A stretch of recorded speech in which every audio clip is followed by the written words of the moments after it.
To share the platform with Francis, Dave, Emily, Beverly, Maura and Angie today as people who really do care about our NHS, the people who work in our NHS, and are showing today the unity of purpose of all of us in defending our National Health Service. Before I became an MP, I was working with National Health Service employees. I was an officer of the National Union of Public Employees, which is now part of Unison. And what it taught me was that incredible spirit of team there is in every hospital, of porters, cleaners, nurses, doctors, admin workers, security staff, everybody else who works so hard in it. And those members of my union and all the other unions, they came from all over the world. They came from all parts of this country, all parts of Europe, and indeed all parts of the world. And they have this incredible determination to deliver a health service free at the point of use for everybody. On the 23rd of June, we've got a very big decision to make. I value our NHS and the dedication of its staff. I would not be voting for Remain if I thought there was any risk whatsoever to our National Health Service. We're here today to say what the risk is if we leave on the 23rd of June. The NHS, our National Health Service, is Labour's proudest creation.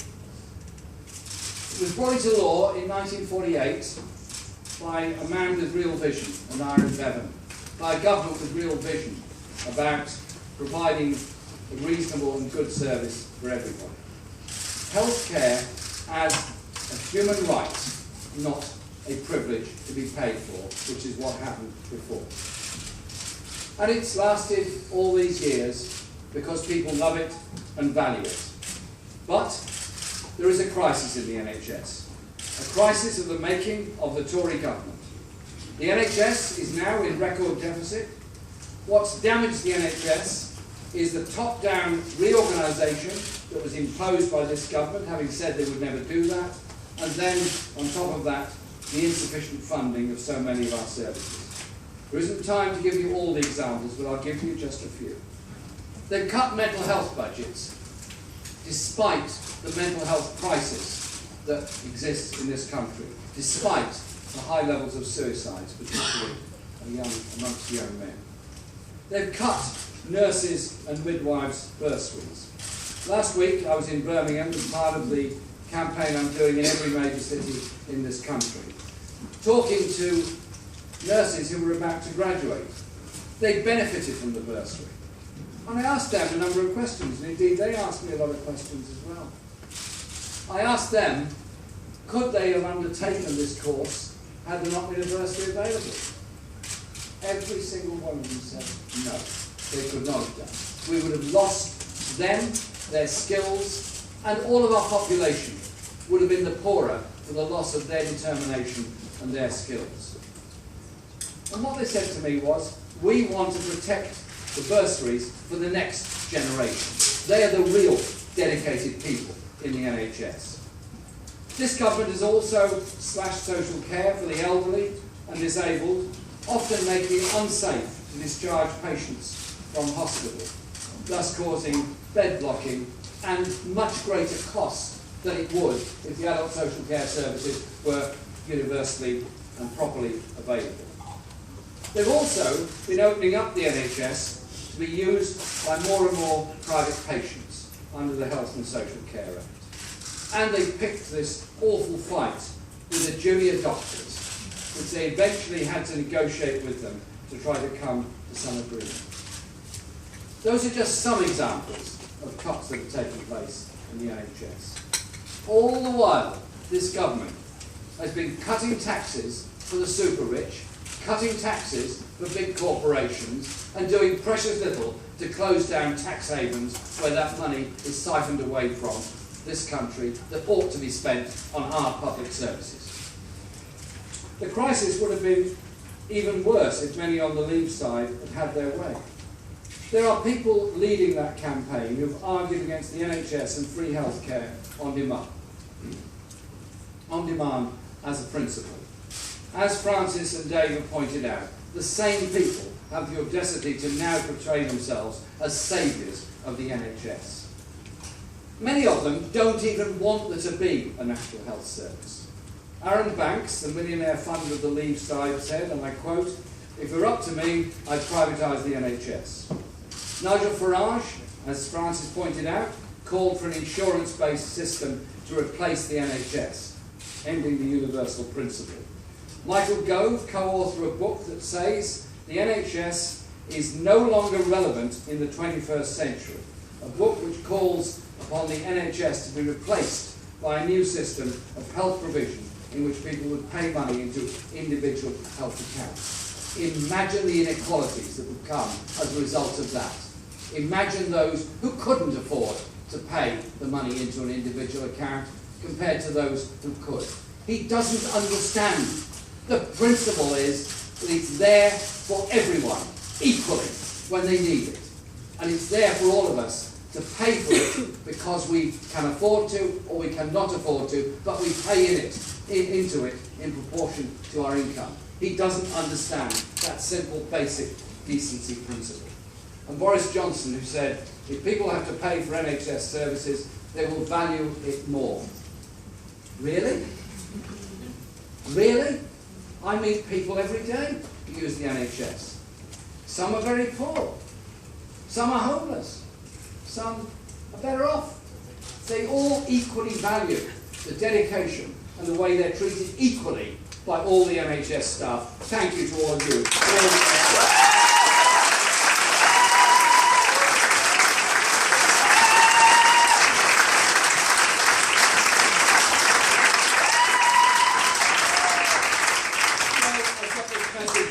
People, we value the NHS, it's our NHS. My party, the Labour Party, values the NHS. We created it, and we're going to protect it from the people like Michael, Nigel and Boris. We're going to protect it there for all time. Healthcare, free at the point of use for everybody. A vote to leave is a vote that will put the NHS in jeopardy, in the hands of those who want to break it up and end it as a service free at the point of use. They've now admitted that a vote to leave will hit the economy. Less tax revenue will therefore not be available to fund the NHS. The IFS, the Institute of Fiscal Studies, predicts that to meet the government's deficit targets would require billions more in austerity, around 10 billion of cuts that will fall on the NHS. So there are things we make demands of this Tory government and of what we will do as a party. Repealing the Health and Social Care Act, an act that was designed to open up our National Health Service to more privatisation. And all those people that are now showing this faux concern for the NHS all supported that piece of legislation. It's Labour and our MEPs and many others who fought to exclude the National Health Service from the Transatlantic Trade and Investment Partnership. I want to go further. I want to protect all public services threatened under TTIP. I want to challenge what TTIP is about. And, as Francis pointed out, we can oppose TTIP more strongly if we're part of the European Union to help stop it and what it will do, not just in our public services, but the public services all across the country.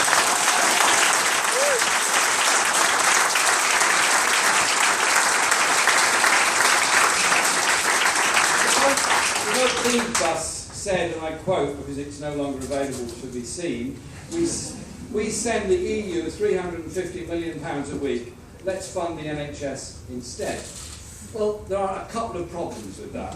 Firstly, the UK Statistics Authority says the slogan is misleading and told them to stop using it. They're very diplomatic, actually. When they say misleading, they mean downright dishonest. It's an outright lie.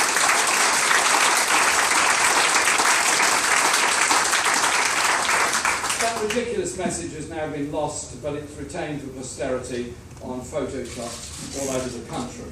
But they've been forced to repaint bus. Nice. Does anyone really believe that those on the hard right from the Tories and UKIP would spend any extra funds on the NHS? Every day I turn on the radio, and every day I understand that any area that is funded by the EU and might therefore lose its funding if we leave is somehow or other going to be magically funded. And so this morning they promised that farming subsidies will be maintained, that potholes will be fixed, tax breaks for their rich friends no doubt will carry on, and that science budgets and so on will be protected. They know it's not true. They know they're talking nonsense, but they keep on saying it. But it's not just me that's saying that. Dr. Sarah Wollaston, Conservative MP, former GP, till last week she was supporting the Leave campaign. And this is what she had to say. I could not have set foot on a battle bus that has at the heart of its campaign a figure that I know to be untrue. Dr. Wollaston is now supporting the Remain campaign. She said she feared what would happen to the NHS if we left. She called it, good quote, the Brexit penalty. Nigel Farage and Boris Johnson really are wolves in sheep's clothing, using this concern for the NHS to mask their real agenda. The NHS is one of the greatest achievements, not just of the Labour Party and many others, but of the whole country. The NHS has helped me, my family, everyone in this room has been helped in some way or the other by the NHS. You don't go through that.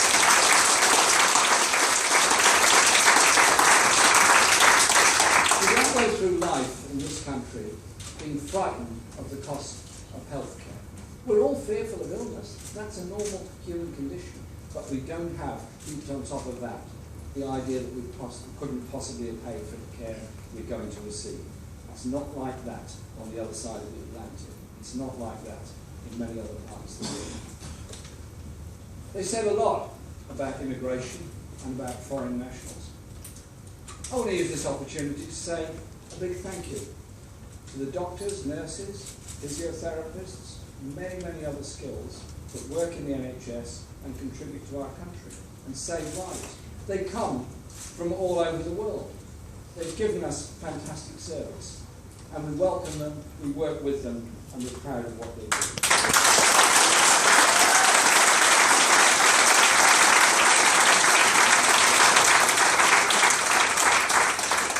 52,000 of them are nationals of other EU member states. 52,000. What's the answer? Johnson, Farage and Gove have got to that. The NHS couldn't afford to lose 52,000 dedicated professionals and still deliver the service we need. They should think about these things before they shoot their mouths off in the way that they do.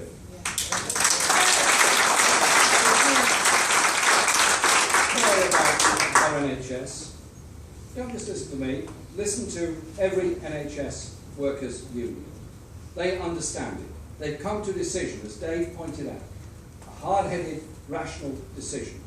By deciding the risk to leave is very great. The damage to public finances caused by leave would risk the NHS, and those who would scrap the universal NHS free at the point of use will then be catapulted into the headlines and the front of the political debate. Quite simple. The NHS is a force for civilization. If, like us, you care about our health service, then listen to the dedicated staff here today. Dedicated to the NHS and dedicated to remaining part of Europe in order to defend our public services and work with others for a better continent, better workers' rights, better conditions all across the continent, not the race to the bottom with all that's offered by the other side. So please use your vote on the 23rd to remain. Please use your vote on the 23rd to support, defend and protect our National Health Service. Thank you.